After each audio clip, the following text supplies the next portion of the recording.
انت ممكن تبقى معتقد انك شغال 8 ساعات، بس في الحقيقه انت تشتغل 4-5 ساعات في اليوم. موضوع مبهر بصراحه، يعني ازاي قدروا يعملوا ده بشكل مستمر، بشكل يومي. التول دي لو اقدر اقول ان هي حاجه من الحاجات اللي غيرت في طريقه تفكيري، ممكن تشوفوني ان انا ببالغ.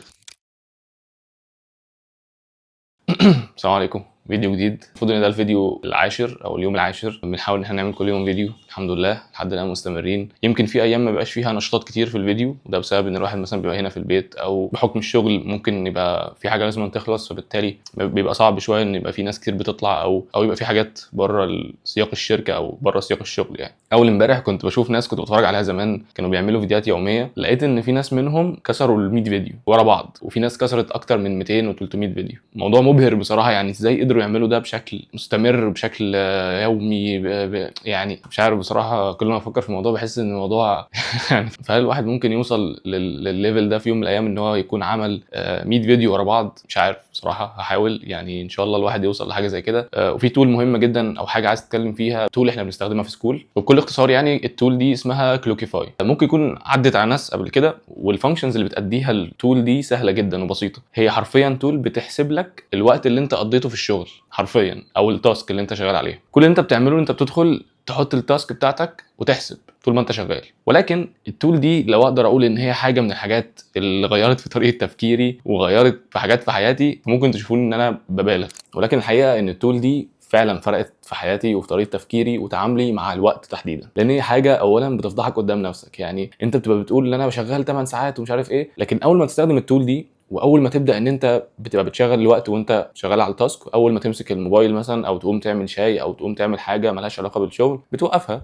ترجع تشغلها تاني لما ترجع تشتغل على التاسك. ففي عصر التشتت بقى اللي احنا شغالين فيه ده، انت ممكن تبقى معتقد انك شغال 8 ساعات، بس في الحقيقه انت تشتغل 4-5 ساعات في اليوم، ممكن اقل من كده كمان. فدي بتبقى حاجه يعني بتفضح الواحد قدام نفسه. يعني هي كمان بتساعدك ان انت تعرف كل حاجه في الشغل عندك بتاخد منك قد ايه. يعني التاسكات اللي انت اشتغلت عليها دي خدت وقت قد ايه الحاجات اللي بتحرق وقت عندك اصلا في الشغل. ممكن تكون بتعمل تاسكات ملهاش لازمه بس بتاخد منك وقت كتير، فهي بتوريك جانب كده له علاقه بالوقت انت ممكن تكون عمرك ما خدت بالك منه. فحد هنا ممكن يقول لي هي الساعه العاديه فرقت معاك في ايه؟ ما انت ممكن تحسب انت بدات امتى وخلصت امتى. ولكن الحقيقه ده ما بيحصلش، لان انت لما بتحسب الاوقات اللي انت فعلا اشتغلت فيها هتلاقي ان هي اقل بكتير قوي من الوقت الحقيقي اللي انت قعدته في الشغل. وهنا انت بتتحط في مواجهه ما بينك وبين نفسك، انه ممكن حد يشغل تايمر زي كده ويقعد مثلا يلعب على الموبايل او يسكرول شويه على السوشيال ميديا، او يقوم يعمل شاي ويرجع، وده يعتبر مش ضمن سياق الشغل. انت المفروض انك بتحسب الوقت اللي انت قضيته في اداء التاسك دي تحديدا. والتول بكل بساطه انت لما بتفتحها بتدخل تحط اسم التاسك وتبدا التايمر. بس انا مش جاي اقول لك، وانا في الفيديو ده مش جاي اشرح التول ولا اقول المميزات بتاعتها، ولكن التول دي فعلا نورت عندي حته ما كنتش واخد بالي منها. يعني الناس كلها تقريبا بتتكلم عن اهميه الوقت وازاي تستغل الوقت كويس، والشيوخ تلاقيهم بيتكلموا دايما في حاجات ليها علاقه بالوقت وهكذا. ولكن بقى انك تقرر انك تطبق الكونسبت ده فعلا في حياتك، او ان انت تاخد الحاجه بقى الكلام ده تطبقه بشكل عملي في حياتك، ده حرفيا بيغرس الحاجه جواك وبيخلي الكونسبت يتسطب على مخك، ويبقى احسن كتير ان انا ابقى بس بسمع كلام مهم عن الوقت.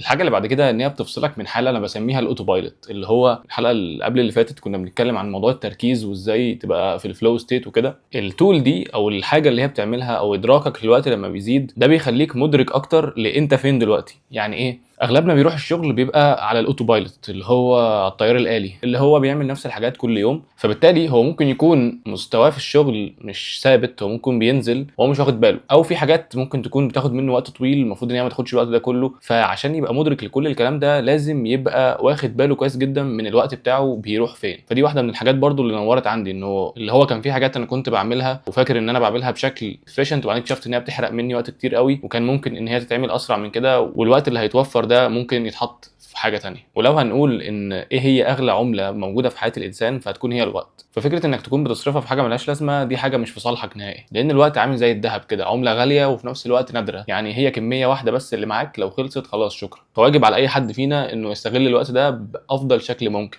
وعشان يستغل الوقت ده بافضل شكل ممكن، فهيبقى محتاج انه يستخدم حاجه او يبقى في حاجه بتوريه هو ماشي صح ولا غلط، او بيستغل وقته صح ولا غلط. ده غير انه مهم كمان في الشغل، فكره ان انت بتشوف هل الوقت اللي انت بتقضيه في الشغل ده بتنتج فيه حاجه فعلا وبتطلع حاجه في ال8 ساعات ولا ال12 ساعه ولا ايا يكن الفتره اللي انت بتقعدها في الشغل. لان انت لو بتروح تقعد 8 ساعات في مكان اغلبهم بيبقى سكرول او بتفطر او بتتغدى او بتتكلم مع حد. فهنا في مشكله انت لازم تاخد بالك منها. انت كده ممكن تكون بتقبض في اخر الشهر وخلاص، بس اللي انت مش واخد بالك منه ان الوقت بيعدي وفي الاخر هتلاقي ان المرتب اللي انت قبضته في الشهر ده ما فادكش بحاجه، وانك لسه واقف مكانك. والوقت اللي انت ضيعته ده او اللي انت بتقول فيه ان الدنيا تمام وانا بقبض وخلاص، لو كنت استغليته صح في ان انت تدور على شركه بتتعلم فيها اكتر، او تدور على شغلانه تانية تبقى مفيده ليك اكتر، او تتعلم حاجه تفيدك وتفيد المكان اللي انت فيه، فده كان هيبقى احسن بكتير. وصحيح برضو الجمله بتاعت ما كده كده احنا بنقبض وخلاص كبر دماغك، يعني دي جمله سامه جدا ومحتاجين ان احنا نتكلم عنها في فيديو لوحده. مش هعمل لها فيديو لوحده بس ممكن نبقى نتكلم عنها، لان هي للاسف منتشره ما بين اغلب الشباب وهم شايفين ان هم كده صح يعني، فيعني ممكن نبقى نتكلم عنها في موضوع تاني.